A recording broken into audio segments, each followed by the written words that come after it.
ஒரு நிமிஷம். முட்டை மட்டன் பிரியாணி கேள்விப்பட்டிருக்கீங்களா? நான் அதை தான் செஞ்சுருக்கேன். இதுக்கு ஏன் இந்த பேர் வச்சேன்னு கடைசியாக சொல்கிறேன். ஸோ இப்போ வாங்க பார்க்கலாம்.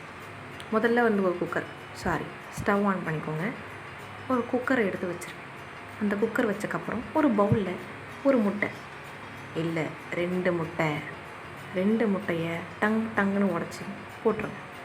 போட்டு முடிச்சதுக்கப்புறம் என்ன பண்ணணுன்னா, அந்த முட்டையை தூக்கி ஓரமாக போடணும், அதாவது அந்த ஷெல்லை.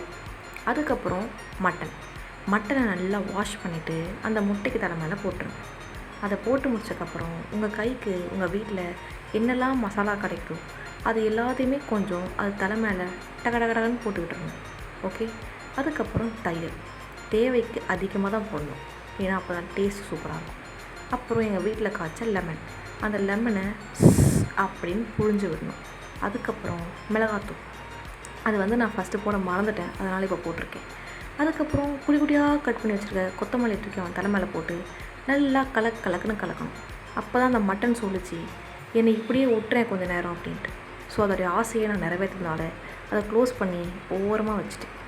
இப்போ அடுத்தது நீங்கள் என்ன பண்ணணுன்னா, நம்ம காய வச்சுருக்க அந்த குக்கர் வலிக்குதுன்னு சொன்னதுனால அது தலை மேலே கொஞ்சம் எண்ணெயை ஊற்றி கூடவே கொஞ்சம் நெய்யை ஊற்றியில் போட்டு அதுக்கப்புறம் அது உருகிடுச்சு. அது உருகினதுக்கப்புறம் என்ன பண்ணோம் அப்படின்னா, என்னென்னமோ இலை, அந்த 2 இலை, அதுக்கப்புறம் அந்த பேக்கெட்டில் இருந்த எல்லா பொருளையும் தூக்கி அது தலை மேலே போடாச்சு. ஸோ அது கூட 2 கிராம்பு, அது பேர் தெரியும், அதுக்கப்புறம் சோம்பு, இவனுங்க எல்லாரையும் போடணும். இவனுங்க தான் இந்த பிரியாணியுடைய மசாலா மேட்டர்ஸ். அதுக்கப்புறம் இஞ்சி பூண்டு பேஸ்ட் போட்டு நல்லா வதக்குன்னு வதக்கிட்டு கூடவே கொஞ்சம் வெங்காயத்தை பொன்னிறமாக வறுக்கணுமே தவிர அப்படியே கருப்பான நிறமாக ஆக்கிட்டிங்கன்னா பிரியாணி கெட்டு போச்சுன்னா அதுக்கு நான் பொறுப்பு கிடையாது. அதுக்கப்புறம் கொஞ்சம் பச்சை மிளகாய், அதுக்கப்புறம் இது பேர் என்ன, புதினா, அவனையும் சேர்க்க போகிறீங்க. புதினாவை சேர்த்து முடிச்சுட்டு அதுக்கப்புறம் கூட கொஞ்சோண்டு அவனுடைய ஃப்ரெண்டான கொத்தமல்லியும் போட்டுக்கணும். அந்த கொத்தமல்லி சேர்த்துக்கப்புறம் கூடவே கொஞ்சம் தக்காளியும் போட்டு ஆட் பண்ணி நல்லா வதக்கி விட்டுறணும். எந்த அளவுக்கு வதக்கணும்னா எண்ணெய்லாம் பிரிஞ்சு போகிற அளவுக்கு வதக்கணும். அதுக்கு எங்கள் மாமி எனக்கு ஒரு ட்ரிக் சொல்லி கொடுத்துருக்காங்க, அதுதான் உப்பு போடணும். உப்பு போட்டிங்கன்னா சீக்கிரமாக வதங்கிடும். அதுக்கப்புறம் திருப்பி என்கிட்ட நிறைய கொத்தமல்லி இருந்துச்சு, அதனால் அதையும் நான் இன்னும் கொஞ்சம் ஆட் பண்ணியிருக்கேன். அப்புறம் திருப்பி நல்லா வதக்குன்னு வதக்கிட்டு நல்லா திருப்பி வதக்குன்னு வதக்கிட்டு அதுக்கப்புறம் அந்த எண்ணெயை பார்த்தீங்களே அப்படியே தகுன்னு மினுக்கணும், பிரியணும். திருப்பி தயிரை எடுத்து அதை தலைமையில் ஊற்றணும், கண்டிப்பாக ஊற்றணும். அப்போ தான் டேஸ்ட்டாக இருக்கும், இல்லைனா டேஸ்ட்டாக இருக்காது. இப்போ என்ன ஆயிடுச்சுன்னா, அந்த தயிரை போட்டோடனே எண்ணெய் சும்மா அப்படி போ அப்படின்ற மாதிரி பிரிஞ்சுட்டான். இப்போ ஊற வச்சுருக்காங்க தூக்கி வந்து தலைமையில் போட்டு கலக்குன்னு கலக்கணும். இப்போ சொல்கிறேன், ஏன்னா இது முட்டை மட்டன் பிரியாணின்னு போட்டிருக்கலாம். இதில் கொஞ்சம் எக்ஸ்ட்ரா முட்டையை ஆட் பண்ணிட்டேன். அதனால் வதக்கும் போது அப்படி இந்த முட்டை ஆம்லேட் போட்டால் எப்படி வரும் அந்த மாதிரிலாம் வர ஆரம்பிச்சிச்சு. பட் எனிவேஸ் ஓகே ஆகிடுச்சு. அப்புறம் திருப்பி கொஞ்சம் மிளகாத்தூள், அதுக்கப்புறம் கொஞ்சம் தண்ணி. இந்த தண்ணி எதுக்குன்னா மட்டன் வேக வைக்கிறதுக்கு. இப்போ தான் உங்களுக்கு பிரியாணியோட சீக்ரெட்டே சொல்ல போகிறேன். 1 கப்பு ரைஸுக்கு 1.5 cup water. As per the rule நம்மளுடைய குக்கரில் நம்ம 2 கப்பு ரைஸ் போட போகிறோம். ஸோ அப்போ அதுக்கு 3 கப்பு வாட்டர். மட்டன் வேகிறதுக்காக நான் எக்ஸ்ட்ரா 1 கப் தண்ணி சேர்த்துருக்கேன். இப்போ நெக்ஸ்ட்டு என்னென்னா, இந்த மாதிரி மட்டன் வெந்தக்கப்புறம் நீங்கள் இதை ஓப்பன் பண்ணுறதுக்கப்புறம் ரைஸை சேர்க்க போகிறீங்க. கொஞ்சமாக தாங்க சேர்க்கணும், அப்போ தான் நல்லாயிருக்கும்.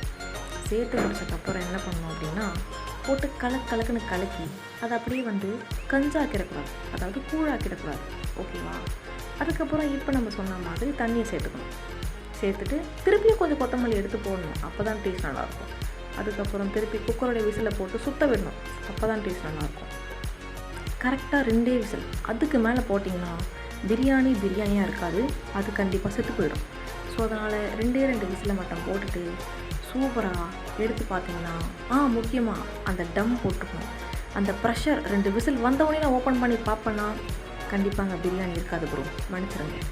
அந்த டம் ஃபுல்லாக இறங்கினதுக்கப்புறமா அப்படியே நீங்கள் எடுத்தீங்கன்னா அப்படியே சூப்பராக உதிரியாக வருவோம். அதுக்கப்புறம் அவங்க என்ன பண்ணணும் அப்படின்னா, இப்போ தான் உங்களுக்கு முக்கியமான ஒரு விஷயம் சொல்ல போகிறேன். இது என்னோட ரொம்ப நாள் ஆசை. எனக்கு என்னென்னா, எங்கள் வீட்லேயே ஒரு வாழை மரத்தை வளர்த்து அதில் ரைஸ் போட்டு சாப்பிட்ணும் அப்படின்னு ஒரு ஆசை இருக்குது. ஸோ நான் என்ன பண்ணேன்னா, அடிக்கடிக்கு விலாகில் காமிச்சிருப்பேன் ஒரு வாழை மரத்தை.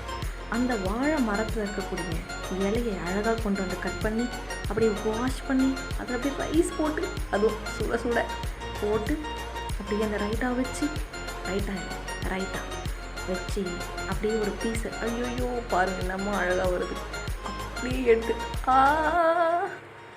சாப்பிடுங்க டேஸ்ட்டாக இருக்கும். நாளைக்கு